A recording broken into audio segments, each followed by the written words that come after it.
Hello everyone, welcome to Prep IAS. आप सभी का प्रेप आईएएस पे स्वागत है। Friends, today in this session we will be analysing and discussing polity paper mains 2023 examination. And in this session हमारा objective होगा to understand trend, okay, second learnings. देखिए, हम सभी को पता है कि in this examination it is very important to understand the demand, and इसके लिए प्रीवियस ईयर क्वेश्चंस का analysis is very very important, और वही चीज यहां पे हम लोग कर रहे हैं। ओके, तो first we will understand the trend, then we will understand कि क्या हम लोग सीख सकते हैं ताकि जो लोग 24 के लिए प्रिपेयर कर रहे हैं उनको एक आइडिया हो जाए how to prepare for this examination. Alright, and third brief में we will discuss all the questions. Okay, और हम ये भी सीखेंगे कि किस तरह से we need to interpret the demand of the question. Okay, questions को किस तरह से इंटरप्रेट करना है एंड किस तरह से आपकी आंसर राइटिंग होनी चाहिए। Okay, so this is the objective. okay, so let's start.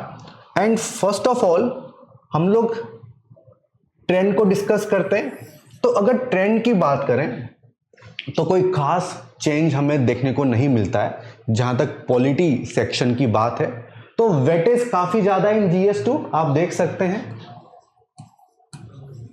Okay, around 50% questions, okay, 50% questions आप देखिए in GS2 they are from polity, और इसीलिए it is very important to understand the concepts. Okay, it is very important to prepare polity because इसका weightage काफी ज्यादा है। Okay, तो जो लोग पॉलिटी में वीक हैं प्लीज आपको हार्ड वर्क तो करना ही पड़ेगा, बिकॉज बिना उसके GS2 में मार्क्स आपके कम आएंगे। ओके, सो ट्रेंड में ऐसा कोई खास चेंज हमें नहीं दिखा जहां तक वेटेज की बात है। ओके, बट अगर हम सारे क्वेश्चंस को देखते हैं, okay, all the questions 10 questions पूछे गए हैं, तो ये चीज आपको समझ में आएगी कि previous year questions they are very very important, because बहुत सारी थीम्स हैं जो रिपीट हुई हैं। ओके, मैं बार बार कहता हूं कि for mains examination previous year questions का एनालिसिस बहुत ही इंपॉर्टेंट है, एंड अकॉर्डिंगली आपको नोट्स बनाने होंगे बिकॉज इतनी सारी चीजें हैं, एंड वहां पे इन द एग्जामिनेशन सेंटर हर चीज रिकॉल करना बहुत डिफिकल्ट है। तो नोट्स बनाइए, उनको बार बार रिवाइज करिए, तभी आपको इंफॉर्मेशन आप रिकॉल कर पाएंगे। बिकॉज जिस तरह के क्वेश्चंस पूछे गए हैं, आर्टिकल्स आपको याद होने चाहिए, केस लॉज आपको याद होने चाहिए। Okay, so it is very very important to prepare notes, और इसीलिए previous year questions are very important because वहां से आपको थीम पता चलेगी, थीम के साथ साथ different dimensions, okay, about a particular topic जिसको आपको प्रिपेयर करना है, वो सब आपको यहां से पता चलने वाला है। ओके, तो previous year questions are very very important, and notes भी आपको बनाने होंगे। ओके, एंड यहां पे करंट अफेयर का रोल काफी इंपॉर्टेंट है बिकॉज दिखता है कि क्वेश्चन स्टैटिक है, बट अगर आपको अच्छे मार्क्स लेके आने हैं तो जो करंट हैपनिंग्स हैं, जो करंट इवेंट्स हैं, वो आपको एज एन एग्जाम्पल यूज करने होंगे इन योर आंसर राइटिंग। तो notes making is very very important, please note it down, ये बहुत ही ज्यादा इंपॉर्टेंट है। एंड जो सुप्रीम कोर्ट के जजमेंट्स हैं, और मैं आपको बता दूं जो अमेंडमेंट्स हुए हैं, amendments and supreme court judgments, इसके लिए आपको सेपरेट नोट्स बना लेने चाहिए। Okay, separate notes, alright, and इनका इंपैक्ट क्या हुआ, alright, this is very very important. And ये पैटर्न हम लोग देख रहे हैं कि यूपीएससी काफी कुछ इस एरिया से पूछ रही है बिकॉज सोसाइटी इवॉल्व कर रही है, एंड उसमें what is the role of our constitution and what is the role of parliament, what is the role of judiciary, ये सब आपको प्रिपेयर करना होगा। और इसीलिए supreme court judgments and amendments are very very important. इसके notes आपको prepare करने होंगे। ओके, सोर्स क्या है? लक्ष्मीकांत, यहां से आप प्रिपेयर कर सकते हैं, plus newspaper. Okay, Laxmikanth and newspaper. So this is the learning. Okay, तो those who are preparing for 24, 25, please keep these points in your mind, okay, because if you want to score good marks in GS1, GS2, GS3, learnings are very very important। okay, चलो अब हम लोग क्या करेंगे, one by one ये जो questions पूछे गए इन GS2 मेंस 2023 उनको डिस्कस करेंगे। एंड देखिए, हमारा मेन फोकस होगा अंडरस्टैंडिंग पे, है ना, डिमांड को समझने में एंड प्रीवियस क्वेश्चंस को एनालाइज करने में। ओके, बिकॉज यही चीज सबसे ज्यादा इंपॉर्टेंट है जो आपको समझनी होगी। Okay, this is the first question. आप देख सकते हैं क्या क्वेश्चन पूछा गया है। Constitutionally guaranteed judicial independence. Okay, judicial independence, this is the keyword, is a prerequisite of democracy। Comment, एक 10 मार्कर क्वेश्चन ही पूछा गया है। So this question is about judiciary, judicial independence. Okay, and मैं हमेशा कहता हूं कि जो क्वेश्चंस पूछे जाते हैं उसकी डिमांड को समझना बहुत इंपॉर्टेंट है। एंड क्वेश्चन में each and every keyword is very very important. Okay, तो उसको आपको अंडरलाइन करना चाहिए। तो यहां पे constitutionally guaranteed, okay, this is important keyword. Democracy, this is again important keyword. Okay, तो ये क्वेश्चन पूछा गया है। अब देखो, अगर हम प्रीवियस क्वेश्चंस की बात करें, सेपरेशन ऑफ पावर, ये क्वेश्चन पूछा गया था इन 2019। ओके, एंड ये जो क्वेश्चन है, थीम सेम थीम है। Okay, separation of power, independence. आप देखिए, doctrine of basic structure, the judiciary has played highly proactive role in ensuring that India develops into a thriving democracy. ये question 2014 में आया था। ओके, अगला question देखिए, the supreme court of India keeps a check on the arbitrary power of the parliament in amending the constitution. तो मेरा कहने का मतलब यह है कि अगर ये सब क्वेश्चंस आपने प्रिपेयर किए होंगे तो it will be very easy for you to answer this question. बहुत ही आसान है। ओके, तो इसीलिए previous questions are very very important. अब इस क्वेश्चन की अप्रोच की बात करते हैं कि क्या आपकी अप्रोच होनी चाहिए। देखिए, कॉन्स्टिट्यूशनली गारंटीड। ओके, काफी लोग क्या करेंगे, इसको मिस कर देंगे। ओके, तो मार्क्स आपको कम मिलेंगे। Judicial independence is a pre requisite of democracy. तो क्वेश्चन में पूछा क्या गया है? हाँ, judicial independence, this is the keyword. So in the introduction you should define what is your understanding. ठीक है, जुडिशियल इंडिपेंडेंस क्या होता है ये आपको बताना पड़ेगा। देन आप बताइए कि how it is guaranteed by the constitution, ये आपको बताना पड़ेगा। काफी लोग इसको मिस कर देंगे। ओके, देखिए, it is very important to find out keywords to divide question into number of parts. Okay, because हर कीवर्ड को, हर पार्ट को आपको एड्रेस करना होता है। ओके, देन बताइए कि why it is needed for democracy. Okay, this will be your next heading, और उसके बाद आप कंक्लूड करेंगे। सो this is the structure, this is the structure of this question. Okay, this is the structure of this question. अब देखो, judicial independence, इसका मतलब क्या होता है? इंडिपेंडेंस, हाँ, मीन्स जो एक्सटर्नल इन्फ्लुएंस है वो नहीं होगा। This is the meaning of independence. Okay, और किस तरह से इसको गारंटी किया गया है? अपॉइंटमेंट, एग्जीक्यूटिव का रोल मिनिमल होता है। There is security of tenure, fix service conditions होती हैं। Your conduct can not be discuss in the parliament. Okay जो भी आपके एक्सपेंसेस होंगे they are charged on CFI, the consolidated fund of India. Okay staff को आप appoint कर सकते हैं, okay you can punish for contempt, so all these things you need to write. Okay तो यहां पे सिंस दिस इज 10 मार्कर तो इसको आप बना दो एरो डायग्राम, और इस तरह से जितने भी पॉइंट्स हैं ये आप लिख सकते हो। ओके तो this is the demand of this question.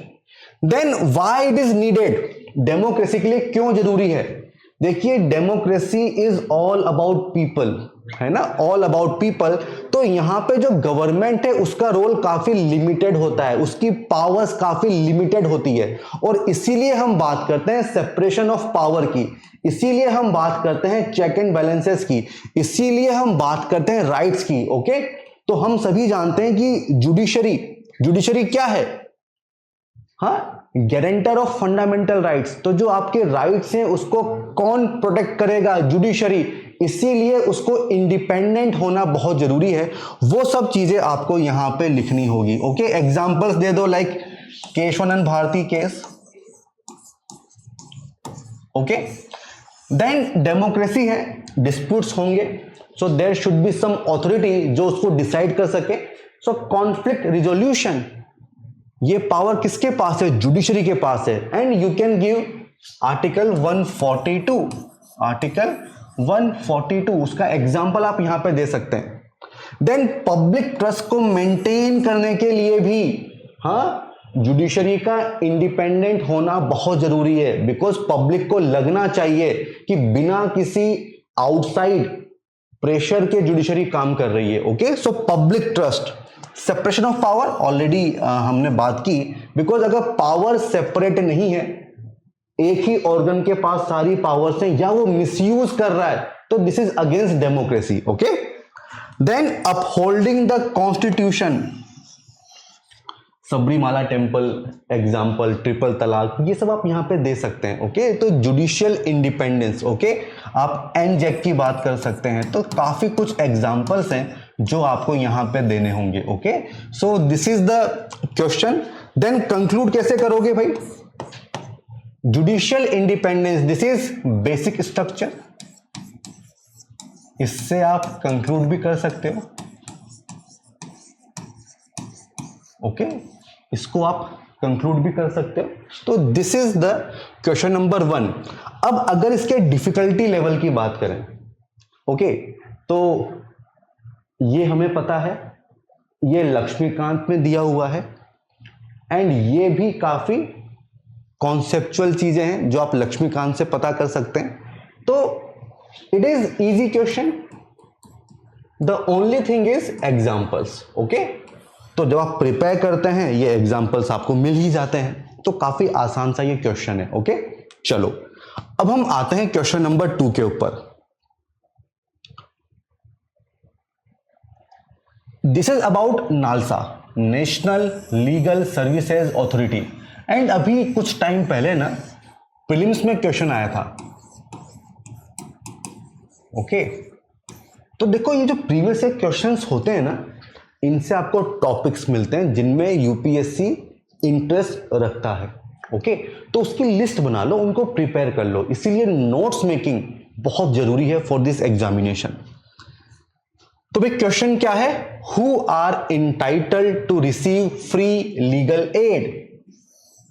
Factual question है, पता होना चाहिए आपको, ठीक है, इसीलिए नोट्स मेकिंग बहुत जरूरी है।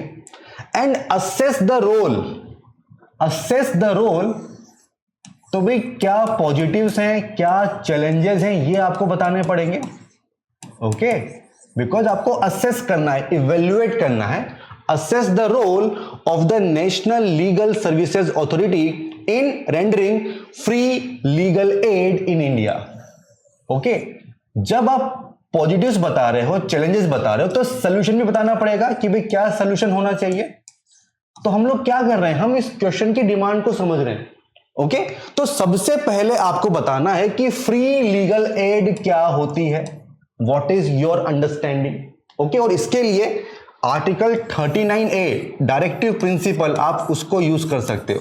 देखो in polity try to use articles, अच्छा इंपैक्ट होता है, उससे you can always introduce your answer. तो यहां पे article 39A, okay, to provide free legal aid to the weaker section of society, this is article number 39A to ensure justice for all, this is 39A।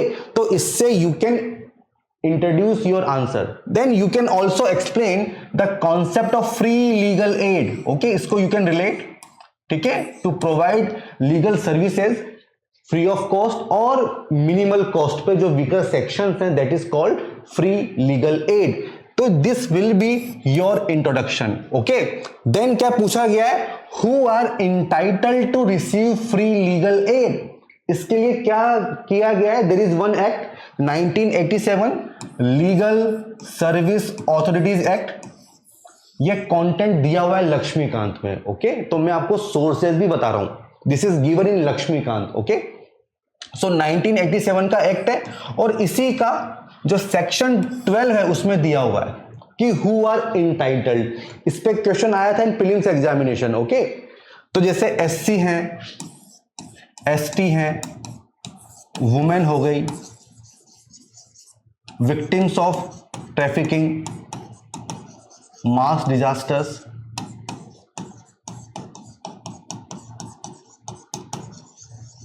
Okay, childrens हो गए, disabled persons, okay. ये सब आपको यहां पे लिखना पड़ेगा, okay, ये सब आपको लिखना पड़ेगा।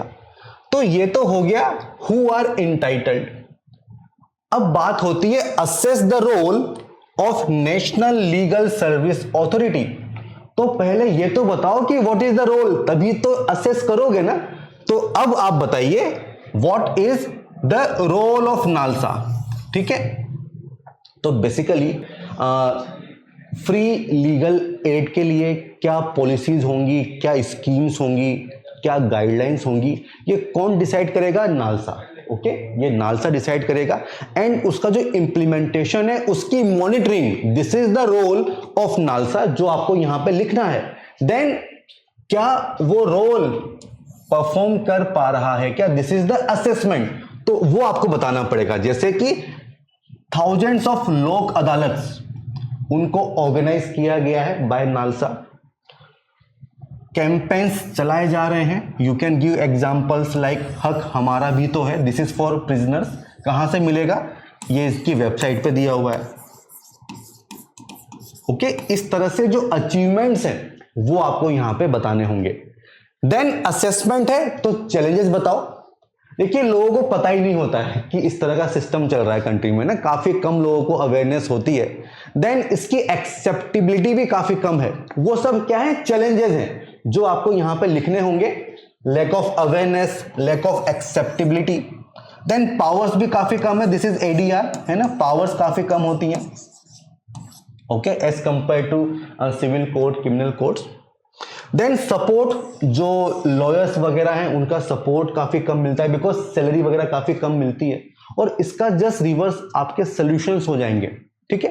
देखिए सबसे बड़ा इशू क्या है कि अवेयरनेस नहीं है, रीच आपकी काफी कम है। तो उसके लिए you can always take help of NGO. आप रेम्यूनरेशन की बात कर सकते हैं, बिकॉज लॉयर्स का सपोर्ट कम है, रेम्यूनरेशन की बात कर सकते हैं, ओके। इसके through you can conclude, okay, इसके थ्रू यू कैन कंक्लूड। तो देखो क्या चीज आपको सीखनी है कि क्वेश्चन की डिमांड क्या है, क्या डिफरेंट पार्ट्स हैं, ओके। तो मेरा फोकस उसी पे होता है, बिकॉज कंटेंट तो आप ले आओगे, कंटेंट का इशू नहीं है, बट जो यूपीएससी के क्वेश्चंस हैं उसमें एक एक वर्ड इंपॉर्टेंट होता है, एंड हर किसी को आपको एड्रेस करना है, बिकॉज कोई भी चीज आपने मिस की आपके मार्क्स कम हो जाएंगे, ओके। एंड देखो since this is 10 marker, since this is 10 marker और इतने सारे पार्ट्स हैं और इनको एड्रेस करने के लिए केवल 2 पेजेस आपको मिलेंगे, ओके। तो यहां पे how you are presenting your answer वो भी इंपॉर्टेंट है, ओके। इसीलिए answer writing practice is very very important. तो एरो डायग्राम्स का यूज आपको करना है, ज्यादा एक्सप्लेन आपको नहीं करना है, ओके। ये सारी चीजें आपको ध्यान में रखनी होंगी। So this is question number 2।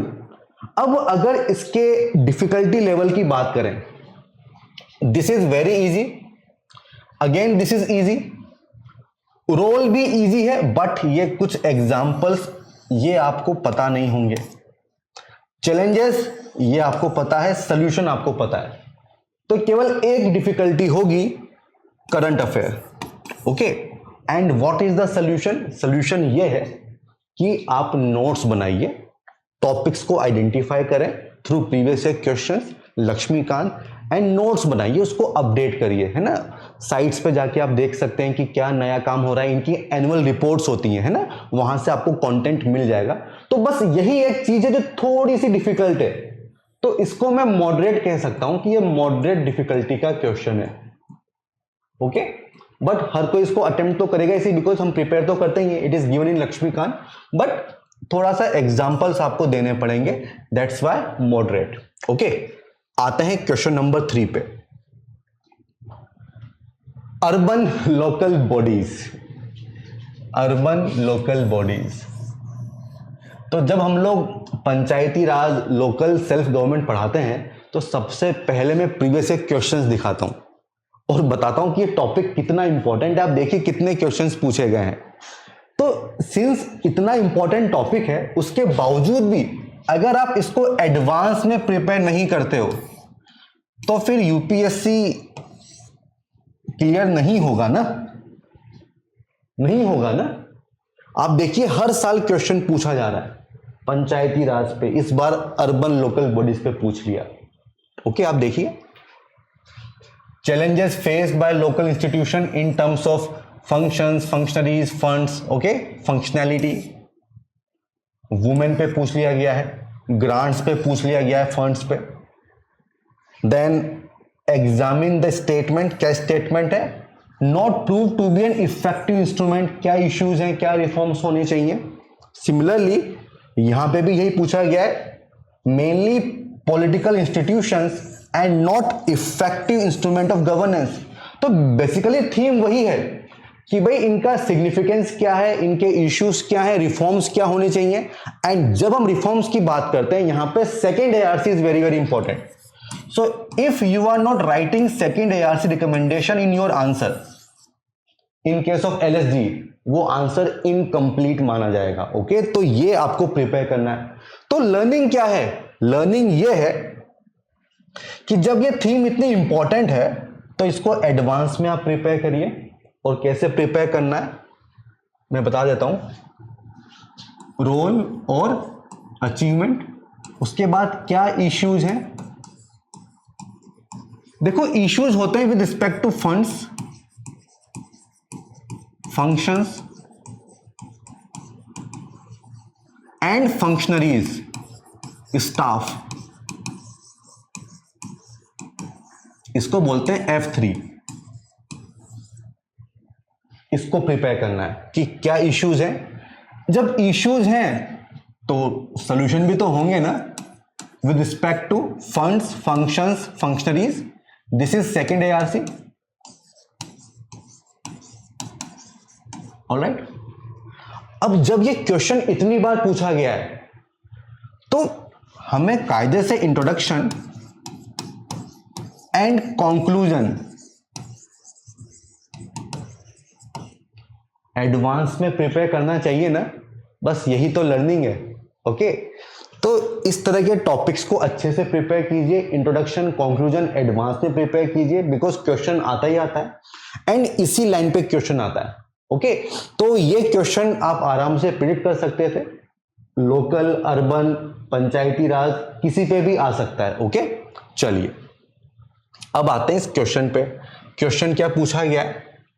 The states in India seem reluctant to empower urban local bodies. This is the keyword. Both functionally as well as financially. Means जो स्टेट गवर्नमेंट्स हैं उन्होंने अर्बन लोकल बॉडीज को functionally empower नहीं किया है and financially भी empower नहीं किया है, बिकॉज ये मैंडेटरी प्रोविजन नहीं है, this is voluntary provision. Funds, functions, functionaries, इसके लिए you are dependent on state government, उसकी विल पे डिपेंड करता है, एंड आप खुद सोचिए कौन स्टेट गवर्नमेंट चाहेगी कि उसकी पावर डाइल्यूट हो, एंड इसीलिए इंपावर नहीं किया गया है, दे आर रिलक्टेंट। और वही चीज आपको बतानी है कमेंट। तो स्ट्रक्चर क्या हो जाएगा? In introduction you can write about 74th amendment act. अगर ये पंचायती राज होता तो 73rd अमेंडमेंट एक्ट। ये स्टैंडर्ड इंट्रोडक्शन है, ओके इससे you can always start. Then बताइए कि why state governments they are reluctant to empower local bodies functionally. Functions क्यों नहीं दिए गए हैं? जो फंक्शंस हैं, जो सब्जेक्ट्स हैं, वो डिवोल्व ही नहीं किए गए हैं कि ये आपकी पावर है ही नहीं, ओके वो आप बता दीजिए कि there is limited devolution. And अगर फंक्शंस आपको दे भी दिए हैं तो साथ में ब्यूरोक्रेसी का कंट्रोल बढ़ा दिया, ओके ब्यूरोक्रेसी का रोल इंपॉर्टेंट हो गया है, ओके वो आपको कंट्रोल कर रहे हैं। पैरेलल बॉडीज डेवलपमेंट बॉडीज होती हैं बहुत सारी, ठीक है, उनको खड़ा कर दिया है, वो आपका काम कर रही हैं। तो there is overlapping of functions. Ward committees, district planning committees, इनको कॉन्स्टिट्यूट ही नहीं किया गया है काफी जगह। तो ये सब क्या है? फंक्शनली आपको एम्पावर नहीं किया गया है। देन फंक्शंस अगर आपके पास है भी सही तो पैसा भी नहीं है आपके पास, कैसे काम करोगे? तो दैट इज फाइनेंशियल रिलक्टेंस। तो बेसिकली ये जो अर्बन लोकल बॉडीज हैं, जो पंचायती राज इंस्टीट्यूशंस हैं, they are dependent on state government, central government for funds, grants आपको मिलती हैं, ठीक है, तो they are dependent, okay. Limited taxation power आपको मिलती है, लिमिटेड सब्जेक्ट्स आपको मिलते हैं जिसपे आप टैक्स वसूल कर सकते हो। एंड अगर पावर मिल भी गई है तो आपके पास कैपेसिटी नहीं है, आपके पास स्किल नहीं है, ओके कैपेसिटी का इश्यू होता है। देन जो स्टेट फाइनेंस कमीशन है उसकी रिपोर्ट को आप सही से इंप्लीमेंट नहीं करते हैं। तो ये सारे इश्यूज हैं, ठीक है, जो आपको यहां पे लिखने होंगे।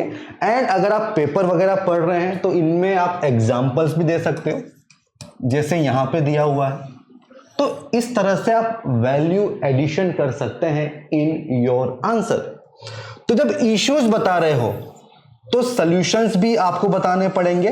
Second ARC recommendation in terms of funds, functions, functionaries, किस तरह से इंप्रूवमेंट होना चाहिए, तो ये आपको लिखना होगा। देन कंक्लूड कर दो। एंड यहां पे भी आप अच्छे कीवर्ड यूज कर सकते हो, हाँ, like democratic decentralisation, democratic decentralisation, okay. और क्या यूज कर सकते हो? Transformation of representative democracy into participatory democracy, okay. ये सब कीवर्ड्स हैं जो आप यहां पे यूज कर सकते हो in introduction, in conclusion, okay. तो इसको आप एडवांस में ही प्रिपेयर कर दो, ओके। तो ये हो गया क्वेश्चन नंबर 3। काफी आसान क्वेश्चन है, वेरी इजी क्वेश्चन, बिकॉज हर साल क्वेश्चन आ रहा है। एंड जो डायमेंशंस हैं वो भी फिक्स है, उसी पे क्वेश्चन पूछा जाता है। It is all about how you are preparing these type of questions, okay. काफी आसान क्वेश्चन है। आगे बढ़ते हैं। Question number 4, compare and contrast the British model and Indian approach to parliamentary sovereignty. अभी बहुत सारे कॉन्फ्लिक्ट चल रहे थे पार्लियामेंट के बीच में एंड जुडिशरी के बीच में, एंड बहुत सारे स्टेटमेंट्स भी आए थे, ठीक है। इसी वजह से क्वेश्चन पूछा गया है, बिकॉज ब्रिटेन में पार्लियामेंट इज सोवेरन, ओके। हमारे यहाँ पे we the people of India we are ultimate sovereign, है ना। Constitution is supreme, there is blend of judicial supremacy and parliamentary sovereignty in case of India. उसी पे ये question पूछा गया है। अगर हम पीवाईक्यूज की बात करें, this is part of your syllabus, comparison, है ना। आप देखिए, critically examine the procedures through which president of India and France are elected, ये क्वेश्चन पूछा गया है। Notion of equality USA India, ये क्वेश्चन पूछा गया है। इंडिया यूके के बीच में कन्वर्जेंस भी है, डाइवर्जेंस भी है, ये क्वेश्चन पूछा गया है एंड ये क्वेश्चन भी सेम ही है. What can France learn from Indian constitution approach to secularism? India USA. तो देखिए India USA, India UK, India France, ठीक है, ये 3-4 चीजें जो आपको अच्छे से प्रिपेयर करनी होगी. ओके, जो आपको अच्छे से प्रिपेयर करनी होगी और ये क्वेश्चन इस पे पूछा गया है. आसान सा ही क्वेश्चन है. क्वेश्चन को देख लेते हैं. तो basically parliamentary sovereignty is the keyword, है ना. This is the keyword. इसको एक्सप्लेन कर दो इन द इंट्रोडक्शन कि इससे आप क्या समझते हो. What is your understanding about parliamentary sovereignty, इसको आप बता सकते हैं. Then what is British model and what is Indian model, ये आपको बताना है. This is the demand of this question. तो व्हाट इज पार्लियामेंट्री सोवरेनिटी? हाँ, it means parliament can do anything. There is no limitation on the powers of parliament. This is the meaning of parliamentary sovereignty and this is the concept in British constitution and in India constitution is supreme. So अगर हम India की बात करें तो there are restrictions on the power of parliament. Why? Because we have written constitution. Powers लिखी हुई है कि किसकी पावर क्या होगी. We have federal polity. Okay, powers divided between central government and state government. तो parliament in normal situation state list item पे law नहीं बना सकती है. ओके, then we have the concept of judicial review. Okay, since constitution is supreme, so whatever action you are taking it should be as per the constitution and उसको कौन check करेगा? judiciary through judicial review. Okay, तो ये सारी चीजें आपको बतानी पड़ेगी इन दिस क्वेश्चन. ये पूरा कंटेंट आपको कहां मिलता है? इन लक्ष्मीकांत. यहां मिल जाता है. ओके, देखिए अगर हम ब्रिटेन की बात करें तो वहां पे पार्लियामेंट सुप्रीम है, अनरिटन कॉन्स्टिट्यूशन है, पार्लियामेंट जो चाहे वो कर सकती है. ठीक है, यहां पे you can also add fundamental rights because ये भी तो लिमिटेशंस है ना. ओके, तो वहां पे पार्लियामेंट कुछ भी कर सकती है. ओके, तो अगर हम जुडिशियल रिव्यू की बात करें तो वहां पे लिमिटेड होगा बिकॉज वहां पे judiciary can not check actions of parliament. Judiciary can only review और चेक एग्जीक्यूटिव एक्शन. ओके, तो वहां पे पावर काफी कम है. लेकिन इंडिया में judiciary can check both parliament as well as executives. Okay, तो ये आपको यहां पे लिखना होगा. ठीक है, तो सुप्रीमेसी हो गया, जुडिशियल रिव्यू हो गया, type of constitution, return, unreturned constitution. वहां पे यूनिटरी मॉडल है, हमारे यहाँ पे फेडरल मॉडल है. ठीक है, अमेंडिंग पावर्स, हमारे यहाँ पे लिमिटेड पावर्स हैं 368, वहां पे एब्सोल्यूट पावर्स हैं. तो ये सब चीजें आपको यहाँ पे लिखनी होगी. देन आपको कंक्लूड करना होगा. तो ये तो डिफरेंसेस हो गए, क्या सिमिलरिटीज हैं ये बता दीजिए, है ना. वो आपका हो जाएगा कंक्लूजन. जैसे कि दोनों ही बात करते हैं, रूल ऑफ लॉ की बात करते हैं, डेमोक्रेसी की बात करते हैं, इक्वलिटी की बात करते हैं. तो ये सब चीजें आप लिख सकते हो इन द कंक्लूजन. ओके, तो अगेन काफी आसान सा ये क्वेश्चन है एंड कंटेंट वाइज लक्ष्मीकांत में आपको कंटेंट मिल जाता है. ओके, ये चीज आपको यहाँ पे लिखनी होगी. ओके, आगे बढ़ते हैं क्वेश्चन नंबर 5 को लेके. तो आप देखो ना, क्वेश्चंस इतने टफ नहीं है ना. एंड सोर्स भी लक्ष्मीकांत प्लस न्यूज़पेपर्स, वहां से आप आराम से इन क्वेश्चंस को अटेम्प्ट कर सकते हैं. Question number 5, the role of presiding officers. ये तो भाई हमेशा ही न्यूज में होता है बिकॉज एलिगेशंस क्या है कि दे आर बायस्ड, है ना, they are favouring the ruling party. इस तरह की एलिगेशंस होती हैं. इस वजह से क्वेश्चन पूछा गया है बिकॉज जो महाराष्ट्र में हुआ हमने देखा, राजस्थान, मध्य प्रदेश, है ना, ये सब चीजें हैं. इस वजह से क्वेश्चन पूछा गया है. Discuss the role of presiding officers of state legislatures. अब यहां पे पार्लियामेंट की बात आपको नहीं करनी है, because this question specifically asking about state legislatures in maintaining order and impartiality in conducting legislative work, okay, and in facilitating best democratic practices. तो दो पार्ट में आपको आंसर करना पड़ेगा, okay, these are the two keywords, okay, this is a 10 marker question. अगर हम PYQ की बात करें, स्पीकर को लेकर क्वेश्चन पूछा गया था, once a speaker always a speaker. अब देखिए पीवाईक्यू को आप यूज भी कर सकते हो, because this is best practice जो आपको मिलेगी कहां पे, यूके में, एंड इससे यू कैन कंक्लूड, ठीक है, इससे you can conclude, because reforms आप लिखते हैं, way forward, long term solution, this is the solution, once a speaker always a speaker, ये आपको कहां देखने को मिलता है, यूके में, इससे you can conclude in this answer, okay. चलिए, तो पीवाईक्यू अगेन उसी का यहां पे रोल है। क्वेश्चन की डिमांड क्या हो जाएगी, you can start with article 178, 182 presiding officers, है ना, असेंबली एंड काउंसिल, उसकी आप बात यहां पे कर सकते हैं।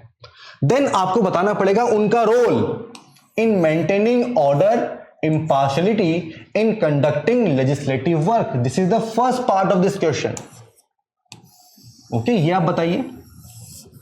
Then facilitating best democratic practices, this is the second part, okay.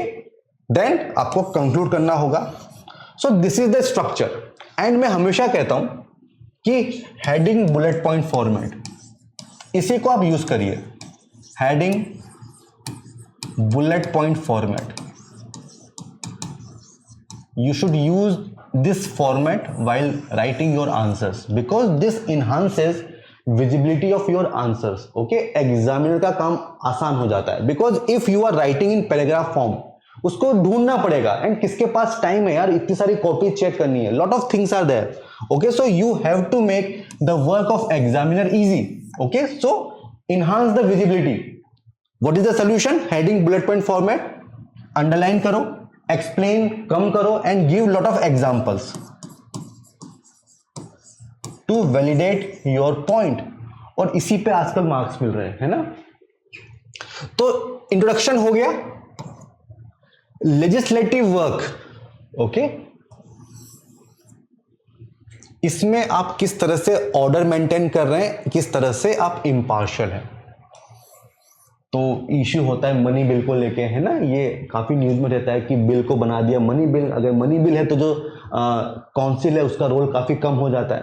तो टू डिसाइड कि बिल कौन सा है भाई, अगर कोई हंगामा क्रिएट कर रहा है ना, वाइल डिस्कशन, आप हमेशा एक्शन ले सकते हैं to maintain the decorum. Then किस पार्टी को कितना टाइम मिलेगा, बिकॉज आपको सबको अलोकेट करना होगा टाइम, वो आप डिसाइड करते हैं। जो डिफेक्शन वाले इश्यूज होते हैं, डिस्ट्रप्शन वाले इश्यूज होते हैं, तो क्या एक्शन लेना है, पिनलाइज करना है, सस्पेंड करना है, क्या करना है, ये सब काम आप करते हो, ठीक है। तो ये सब चीजें आप लिखिए। Then best democratic practices, democracy is all about discussion, debate, dialogue. तो अगर कोई बिल इंट्रोड्यूस हुआ है, there should be proper discussion, debate, उसको कमिटी के पास जाना है नहीं जाना है, ये सब चीजें कौन देखेगा, प्रिसाइडिंग ऑफिसर, ठीक है। कोई इश्यू है उस पर कंसेंसस बिल्ड करना कि किस टॉपिक पे डिस्कशन होना है, ये सब प्रिसाइडिंग ऑफिसर का काम है। बिकॉज अभी क्या हुआ था पार्लियामेंट के केस में, रूलिंग पार्टी किसी और टॉपिक पे डिस्कशन करना चाह रही थी, अपोजिशंस कह रहे थे कि नहीं इस मुद्दे पे बात करिए, अदानी इशू, है ना। देन कॉन्फ्लिक्ट रिजोल्यूशन हो गया already, and safeguarding minority party, जिसके पास नंबर्स कम है भाई उसको भी तो मौका देना होगा ना अपनी बात रखने का, ठीक है। टू प्रमोट ट्रांसपेरेंसी, अकाउंटेबिलिटी, भाई बिल्स को आपको भेजना होगा पार्लियामेंट्री कमिटीज में, स्टैंडिंग कमिटीज में, तो वो सब चीजें आपको यहां पे लिखनी होगी, okay. So this is presiding officers. जहां तक कंक्लूजन की बात है, ऑलरेडी मैंने बता दिया कि क्या रिफॉर्म्स होने चाहिए, once a speaker always a speaker, उसकी आप बात कर सकते हैं। So that can be the conclusion for this question, okay. Question number 5, okay, आगे बढ़ते हैं। और you can also mention the importance of presiding officers, ठीक है, because legislative assemblies, they are the highest forum of discussion, debate, dialogue. ठीक है, and that is very very important in a vibrant democracy. Okay, उस तरह से आप यहाँ पे कंक्लूड भी कर सकते हैं. Okay, this is question number 5. तो अगर इसके डिफिकल्टी लेवल की बात करें, it is again easy question. अब जो मैंने आपको शुरू में कहा था कि अमेंडमेंट के नोट्स बनाओ, है ना, केस लॉज के आप नोट्स बनाइए, आर्टिकल्स के आप नोट्स बनाओ, इनकी यही इंपॉर्टेंस है. ठीक है, इनकी यही इंपॉर्टेंस है. आगे बढ़ते हैं. Question number 6. अब देखो ये 15 मार्कर्स हैं, तो 5 क्वेश्चंस पूछे हैं जो 10 मार्कर थे. This is 15 marker. क्या क्वेश्चन पूछा गया है? The constitution of India is a living instrument. ठीक है, with capabilities of enormous dynamism. It is a constitution made for a progressive society. Illustrate with special reference to the expanding horizons of right to life and personal liberty. This is the question. देखो ये question क्यों पूछा गया है. हमारा constitution बन के तैयार होता है 1949 में. ओके, एंड जो उस समय की सोसाइटी थी, जो उनकी एस्पिरेशंस थी, नीड्स थी, एंड आज की सोसाइटी की नीड्स, एस्पिरेशन, है ना, उसमें चेंजेस तो आएंगे with time.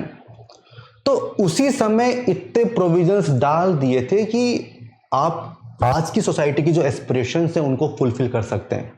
That is the meaning of living instrument, कि you can adjust constitution as per your own needs through amendments, through judicial interpretations, through laws, acts. Okay, so that is the demand of this question. Okay, so that is dynamism. You can interpret the constitution as per the need of the society. Okay, and देखिए अगर हम constitution की बात करें, so there are 2 articles in our constitution जिनका सबसे ज्यादा evolution हुआ है at the hands of judiciary through judicial interpretation. वो कौन से आर्टिकल्स हैं? Article number 19(1)(a), freedom of speech and expression. Second one article number 21, right to life. तो लाइफ का मतलब क्या है? What is the meaning of dignity है? इसका इंटरप्रिटेशन विद टाइम चेंज हुआ है at the hands of judiciary, और उसी पे क्वेश्चन पूछा गया है. सो प्रोग्रेसिव सोसाइटी 377, हाँ, ट्रिपल तलाक, सबरीमाला टेम्पल, ये सारे एग्जाम्पल्स आपको यहां पे लिखने होंगे. ओके, तो अगर इस क्वेश्चन की बात करें, इस तरह के क्वेश्चंस काफी बार पूछे गए हैं, जैसे कि article 368 of the constitution, amending power. Amendment के थ्रू ही तो आप डायनामिज्म लेके आओगे. अमेंडमेंट हो गया, जुडिशियल इंटरप्रिटेशन हो गया. ठीक है, scope of fundamental rights in light of latest judgment, right to privacy, article number 21, इसको एग्जाम्पल के तौर पे आप यूज कर सकते हैं. Does the right to clean the environment entail legal regulations on burning crackers during Diwali, discuss in the light of article 21, because इसका scope जो है वो एक्सपेंड हो रहा है at the hands of judiciary. Then starting from inventing the basic structure doctrine, the judiciary has played a highly proactive role in ensuring that India develops into a thriving democracy. In light of this, evaluate the role played by judicial activism. बात वही है, dynamism, interpretation, living instrument. Okay, तो अगर आप इनको prepare करते हैं तो आपके पास काफी कंटेंट होगा for this question. Okay, so this is the role of previous year questions, and यहां पे केस लॉज आपके पास होने चाहिए. तो अभी लक्ष्मीकांत ने क्या किया है, जो बुक है, जो नया एडिशन है, उसमें पीछे डॉक्ट्रिन्स आपको मिलेंगी, केस लॉज आपको मिलेंगे, तो वहां से आप नोट्स बना सकते हैं. एंड नेट पे सर्च करिए, कंपाइलेशन आपके पास होना चाहिए इन सब चीजों का. अब इस क्वेश्चन की बात करते हैं कि क्या डिमांड होगी. समझ ही गए होंगे आप. तो लिविंग इंस्ट्रूमेंट क्या होता है, एक्सप्लेन कर दो. ठीक है, ऑलरेडी मैंने बता दिया, article 368, judiciary is the final interpreter, इसकी आप बात यहां पे कर सकते हैं, ठीक है।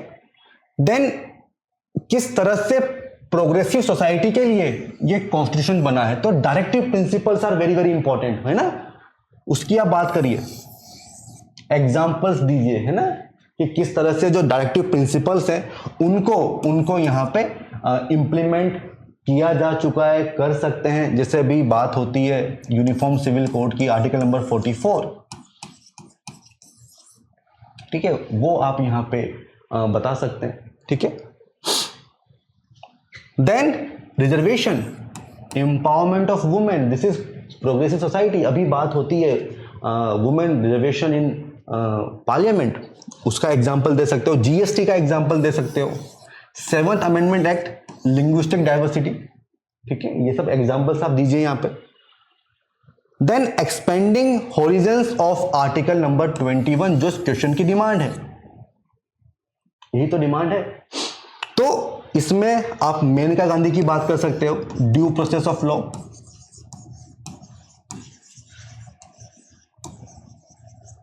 ठीक है, right to privacy, Puttaswamy judgment, right to education, Mohini case, right to livelihood, Olga Tellis. तो इस तरह से बहुत सारे एग्जाम्पल्स आपको यहां पे देने होंगे कि किस तरह से इसका जो होरिजन है वो एक्सपेंड हुआ है, ठीक है। Right to free clean environment, MC Mehta case, ये सब आपको यहां पे लिखना पड़ेगा, ओके, ये सब आपको यहां पे लिखना पड़ेगा। देन कंक्लूड कर दो, ठीक है। तो कंक्लूड कैसे करोगे, हाँ, कंक्लूड कैसे करोगे, जुडिशरी के रोल के बारे में आप बता सकते हो, आप यहां पे बता सकते हो नीड ऑफ द सोसाइटी, आप बता सकते हो the wisdom of constitution writers, है ना, उनके एक्यूमेन की बात आप यहां पे कर सकते हो, उस तरह से आप यहां पे कंक्लूड कर पाएंगे, okay. Is this clear to everyone? तो अगर इस क्वेश्चन के डिफिकल्टी लेवल की बात करें तो ये मॉडरेट आप कह सकते हो, ठीक है, इजी टू मॉडरेट कैटेगरी में क्वेश्चन आएगा, बिकॉज ये सारी चीजें आपको यहां पे लिखनी पड़ेंगी, ओके। तो यहां पे फैक्ट्स आपके पास होने चाहिए, फैक्ट्स आपके पास यहां पे होने चाहिए, okay. I hope this is clear to everyone, ठीक है, आगे बढ़े, चलो। Question number 7, explain the constitutional perspective of gender justice, this is the keyword, with the help of relevant constitutional provisions and case laws. तो मैंने कहा था notes बनाओ, इसीलिए कह रहा हूं मैं बार बार, ठीक है, कि आपके पास नोट्स होने चाहिए, जो इंपॉर्टेंट जजमेंट्स हैं उसका कंपाइलेशन आपके पास होना चाहिए, ओके। तो this is about gender justice. Environment को लेकर क्वेश्चन पूछा गया था 22 में, ठीक है, discuss the statement with the help of relevant case laws, केवल सब्जेक्ट टॉपिक जो है वो चेंज कर दिया है, this is gender justice. So what is gender justice, हाँ, क्या होता है भाई, इक्विटेबल डेवलपमेंटल अपॉर्चुनिटी सबको मिलनी चाहिए, ठीक है। जनरली होता क्या है कि वुमेन पीछे रह जाती हैं, ठीक है, तो ऐसा नहीं होना चाहिए, इक्विटेबल अपॉर्चुनिटीज आपको मिलनी चाहिए फॉर डेवलपमेंट, ठीक है, इररिस्पेक्टिव ऑफ योर सेक्स, ठीक है, दैट इज जेंडर जस्टिस। तो इसको आपको एक्सप्लेन करना है, ठीक है, आप बता दीजिए यहां पे। Then what is the constitutional perspective, preamble की बात करो, ठीक है, जस्टिस, सोशल, इकोनॉमिक, है ना, वो सब आप बताइए यहां पे। Then you can also talk about fundamental rights, article 14, 15, 23, इन सब की आप यहां पे बात कर सकते हैं। रिजर्वेशन की बात कर सकते हो, ठीक है, 73rd, 74th amendment act. And जो डायरेक्टिव प्रिंसिपल्स हैं they are all about socio economic justice, है ना, वो प्रोविजंस आप लिख सकते हैं जेंडर के लिए, ठीक है। केस लॉज क्या हो जाएंगे, बहुत सारे हैं, sexual harassment, Vishakha guidelines, acid की सेल को प्रोहिबिट करना है, Lakshmi versus union of India, Saira Bano triple talaq, ये एग्जांपल दे सकते हो। विनीता शर्मा जो आपके राइट्स हैं प्रॉपर्टी के ऊपर, ये सब एग्जांपल्स आप यहां पे दे सकते हैं. ओके, देन आप कंक्लूड कर दीजिए. ठीक है, देन आप कंक्लूड यहां पे कर दीजिए. ठीक है, तो कंक्लूजन में आप यहां पे constitution as a living document, ठीक है, लिविंग डॉक्यूमेंट की आप यहां पे बात कर सकते हो. सो ये हो जाएगा क्वेश्चन नंबर 7, जेंडर जस्टिस. ठीक है, द रोल ऑफ जुडिशरी की आप बात कर सकते हो. Role of judiciary, role of parliament, okay, to function as per the needs of the society, उसकी आप यहां पे बात कर सकते हैं. So this will be conclusion. और भी आप डिफरेंट वेज में यहां पे कंक्लूड कर सकते हैं. Okay, I hope this is clear. तो क्वेश्चन आसानी है, इजी टू मॉडरेट. अगर एग्जांपल्स आपके पास हैं तो काफी आसान क्वेश्चन है. अगर एग्जांपल्स आपके पास नहीं है तब डिफिकल्ट होगा. ठीक है, दिस इज क्वेश्चन नंबर 7. आगे बढ़ते हैं. So this is article number 356, president rule. Financial emergency को लेकर क्वेश्चन आया था इन 2018 और ये क्वेश्चन आ गया है प्रेसिडेंट रूल को लेके. तो अब क्या बचा, नेशनल इमरजेंसी. देखिए वो कब क्वेश्चन आता है. तो क्वेश्चन क्या पूछा गया है कि account for the legal political factors responsible for the reduced frequency of using article 356. Ambedkar ji ने कहा था कि it is dead letter, but ये क्या बन गया था, डेडली वेपन, है ना, डेडली वेपन. 70s 80s का जो टाइम था. बट इसके जो इंस्टांसेस हैं वो कम हुए हैं, हालांकि एकदम खत्म नहीं हो गए, अब कम यूज होता है. तो उसमें क्या लीगल फैक्टर्स रिस्पॉन्सिबल हैं, मींस जुडिशरी का क्या रोल होगा, what are the political factors, ये आपको बताना है. ठीक है, तो question is very very specific, very clear about the requirement. तो आपको क्या करना है, इंट्रोड्यूस करना है. आप बता दो व्हाट इज आर्टिकल 356. ठीक है, इन case of failure of constitutional machinery president impose कर सकते हैं president rule, that is article 356. ठीक है, देन आप वो कोटेशन लिख सकते हैं डेडली वेपन वाला. देन इंस्टांसेस किस तरह से रिड्यूस हुए हैं, legal factors, SR Bombay case 94. ठीक है, तो क्या गाइडलाइंस होंगी, जैसे कि जब तक पार्लियामेंट का अप्रूवल नहीं मिलेगा तब तक आप असेंबली को सस्पेंड कर सकते हो, डिसॉल्व नहीं करोगे, बिकॉज आफ्टर डिसोल्यूशन कोई सोल्यूशन तो है ही नहीं, फिर तो इलेक्शन ही होंगे. ठीक है, ये आप लिख सकते हैं. देन जुडिशियल रिव्यू हो सकता है, ये पावर लिमिटेड पावर है, आर्बिट्रेरीज का यूज नहीं होगा, that is Rameshwar Prasad case. ये आप लिख सकते हैं the legal factors. Okay, then what are the political factors. भाई आजकल कोलिशन की बात होती है, एक पार्टी नहीं है, सपोर्ट बहुत सारी पार्टीज का है और वो पार्टीज स्टेट में काम करती हैं. ठीक है, तो इस वजह से ये जो इंस्टांसेस हैं ये कम हुए हैं. रीजनल पार्टीज की आप बात कर सकते हो, कोऑपरेटिव फेडरलिज्म की बात कर सकते हो. ठीक है, प्रेसिडेंट अल्टीमेटली अप्रूवल प्रेसिडेंट का है, तो इंस्टांसेस हुए हैं जैसे कि फॉर्मर प्रेसिडेंट के आर नारायण, ठीक है, उन्होंने बिल वापस कर दिया था. ठीक है, जो एडवाइस थी. तो ये सब चीजें आप यहां पे लिख सकते हो. देन मीडिया का रोल काफी इंपॉर्टेंट है इशू को लाइमलाइट में लाने के लिए. ठीक है, इस तरह से आप इस क्वेश्चन की डिमांड को एड्रेस कर सकते हैं. ठीक है, देन कंक्लूजन में you can always right Punchhi commission recommendation, है ना. देखिए जो सेंटर स्टेट इश्यूज हैं, पुंछी कमीशन, सरकारिया कमीशन, एनसीआरडब्ल्यूसी, इनकी जो रिकमेंडेशंस हैं ये आप प्रिपेयर कीजिए अलग से. ठीक है, तो गवर्नर का रोल क्या होगा, प्रेसिडेंट का क्या होगा, पार्लियामेंट में क्या रिफॉर्म्स करने हैं. ठीक है, ये सब चीजें आपको मिलेगी यहां पे, इनको प्लीज प्रिपेयर कीजिए. ऑलराइट, तो काफी आसान क्वेश्चन है, वेरी इजी. इसमें यह भी बताया था कि प्रॉपर यूज कहां कर सकते हो, इम्प्रॉपर केसेस क्या होंगे, वो सब इंस्टांसेस बताए थे एसआर बॉम्बे केस में. ये पूरा कंटेंट आपको मिल जाएगा लक्ष्मीकांत में. ऑलराइट, तो आसान सा क्वेश्चन है. आगे बढ़े, क्वेश्चन नंबर 9.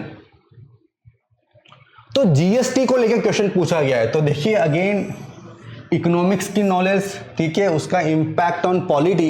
इसीलिए जो डिफरेंट सब्जेक्ट्स हैं ना, उनको आइसोलेशन में नहीं पढ़ना है, आपको इंटीग्रेटेड वे में पढ़ाई करनी है। ओके, आप देखिए कि इसका रिलेशन इकोनॉमी के साथ कैसे है, पॉलिटी पे क्या इसका इफेक्ट होगा।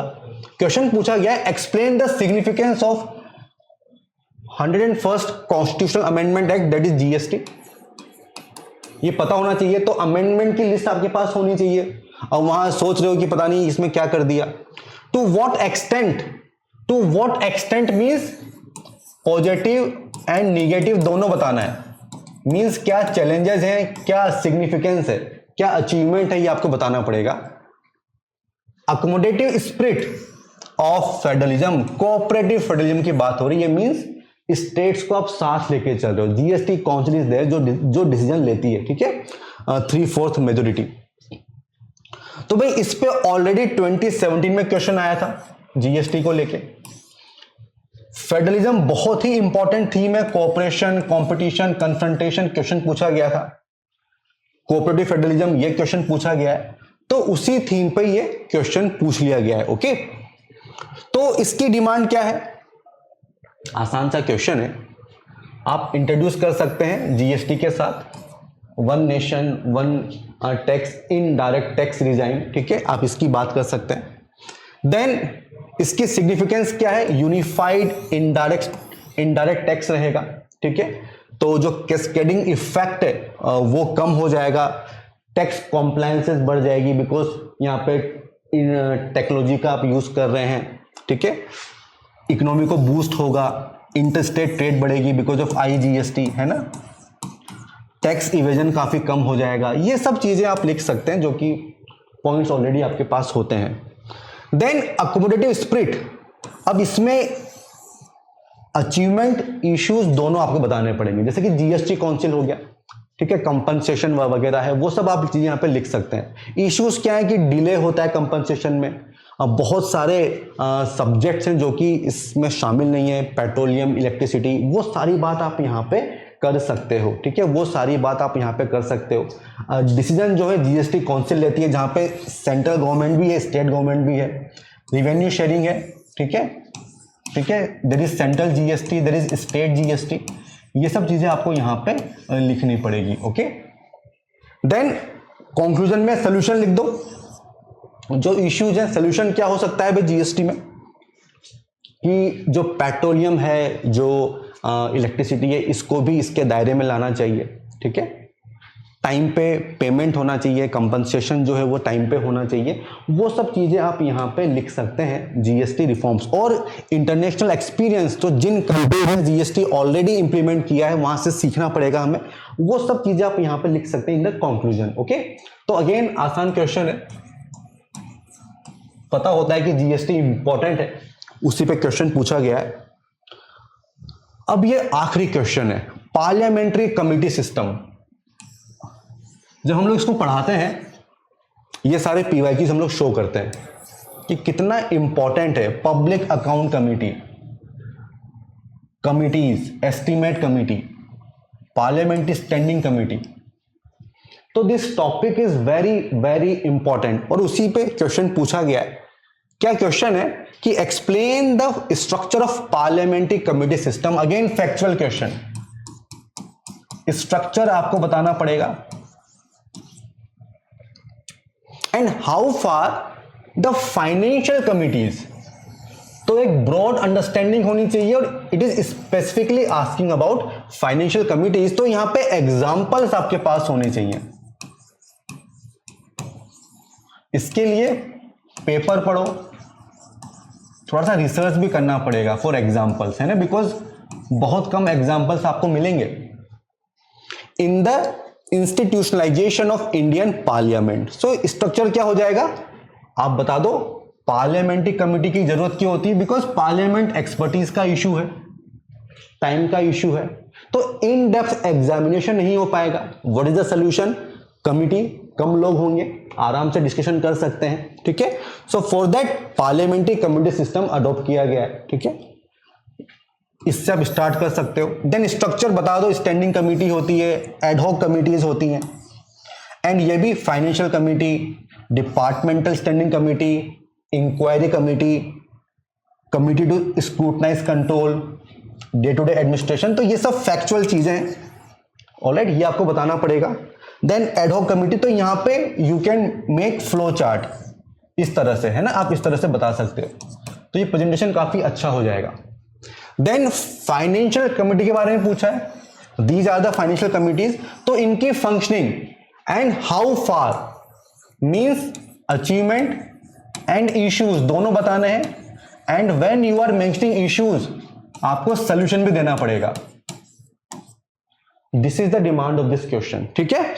तो दीज आर सिग्निफिकेंस, आपको पता चलेगा करप्शन के बारे में, पैसा सही से यूज हो रहा है कि नहीं हो रहा है, प्रोजेक्ट डिले हो रहा है कि नहीं हो रहा है, वो सब चीजें आप यहां पे बताइए कि इनका रोल क्या है, सिग्निफिकेंस क्या है। देन इश्यूज क्या होते हैं, पोस्टमार्टम काम होता है, फंड्स आपने खर्च कर दिए, यूज कर लिया, उसके बाद इनका रोल पिक्चर में आएगा। जो इनकी एडवाइस होती है वो बाइंडिंग नहीं होती है ना, रिकमेंडेशंस एडवाइजरी होती है नेचर में, वो सब आप यहां पे लिखिए। देन कंक्लूजन में you can talk about NCR/WC recommendation कि जो टेन्योर है वो बड़ा होना चाहिए, अभी तो 1 साल का ही होता है ना, तो उसको आप इंक्रीज कीजिए। एक्सपर्टीज के बारे में आपको सोचना पड़ेगा, कैपेसिटी बिल्डिंग के बारे में, वो सब चीजें आप यहां पे लिख सकते हैं। So this is question number 10। तो अगेन काफी आसान क्वेश्चन है बट फैक्चुअल क्वेश्चन है। तो आप देखिए इस पेपर में लक्ष्मीकांत का रोल काफी इंपॉर्टेंट था, बिकॉज आपके पास फैक्चुअल नॉलेज होनी चाहिए। तो आफ्टर प्रीलिम्स भी आपको लक्ष्मीकांत, स्पेक्ट्रम जैसी जो बुक्स है इनका रिवीजन करना होगा। जनरली काफी लोग नहीं करते हैं, they are totally dependent on monthly magazine, but उससे काम नहीं चलेगा, है ना, आपको मल्टीपल रिवीजन करना पड़ेगा, बिकॉज इस तरह के क्वेश्चंस पूछे जा रहे हैं। ओके, तो ये भी आसान क्वेश्चन था, एंड विद दिस ये जितने भी क्वेश्चन से हमने इनको डिस्कस किया है, एनालाइज किया है। एंड अगर ये सेशन आपको पसंद आया हो तो प्लीज हमारे चैनल को सब्सक्राइब कीजिए एंड अपना फीडबैक दीजिए इन द कमेंट सेक्शन, ठीक है, अगर आपको ये वीडियोस, ये सेशन पसंद आए हो। ओके, अब if you want to connect with us, if you want to purchase our courses, आप हमारे पोर्टल को विजिट कर सकते हैं iesexam.prep.in। सारे कोर्सेज आपको यहां मिलेंगे। 9289130503 this is our number, contact number, आप व्हाट्सअप कर सकते हैं। And you can also send us email on studyforupsc@prep.in पे if you want to connect with us. Okay, and do like, subscribe to our channel and please share this video among your friends. Okay, so with this all the best and goodbye.